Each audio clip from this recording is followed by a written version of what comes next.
When you picture a medieval knight, what comes to mind? A shining suit of armor, a noble steed, a grand castle, and honor above all. Yeah, not quite.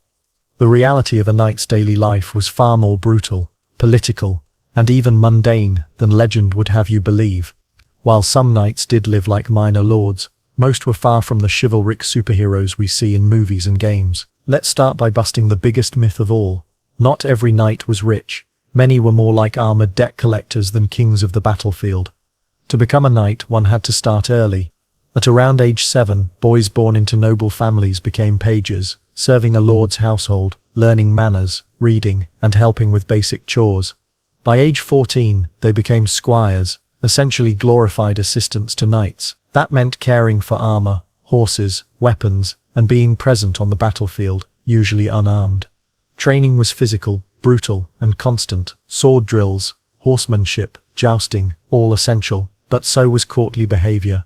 You had to learn how to behave as much as how to kill. But only the lucky, or wealthy, became full knights at age 21. Knighthood was expensive, and if your family couldn't afford the armor, horse or equipment, you might just stay a squire for life.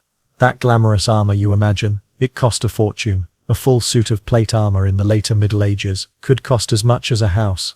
The war horse, even more. Knights were expected to outfit themselves, which often meant going deep into debt. Some took loans, others sold land, and many hoped that war would pay off through loot, ransom, or land grants. But not every knight fought glorious battles. Many worked as guards, tax enforcers, or even mercenaries for hire. Their code of chivalry often bent under the weight of survival and loyalty to money over morals. When not at war, most knights lived surprisingly ordinary or difficult lives. Many served as manor lords, managing estates, overseeing peasants, and collecting taxes, but that didn't mean luxury. Their homes were drafty, the food basic, and daily routines repetitive. Others had no land at all, and served full-time in the retinue of wealthier lords, living in barracks and sleeping in hay. Tasks included patrols, training drills, repairing gear, or even helping enforce harsh laws on locals. Meals were often cold and coarse, bread, dried meat and ale. Bathing was rare. Comfort, limited.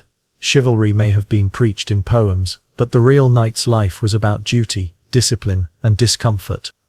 Chivalry, that knightly code of honor, bravery, and protecting the innocent. A beautiful idea, mostly written by poets who never saw battle.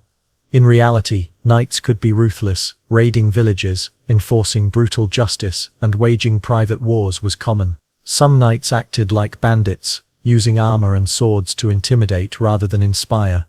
Yes, there were noble men who tried to live by the chivalric ideal, but the vast majority were shaped more by politics, money, and violence than by romance or virtue. So next time you imagine a knight shining bright in armor, remember, that shine probably came from sweat, blood, and a whole lot of borrowed silver. Knights weren't superheroes, they were human, flawed, driven, and often just trying to survive in a violent world. And maybe that's even more fascinating than the myth. Like this peek behind the historical curtain. Hit that like button, subscribe for more hidden truths from history, and tell us in the comments, would you have survived the life of a medieval knight?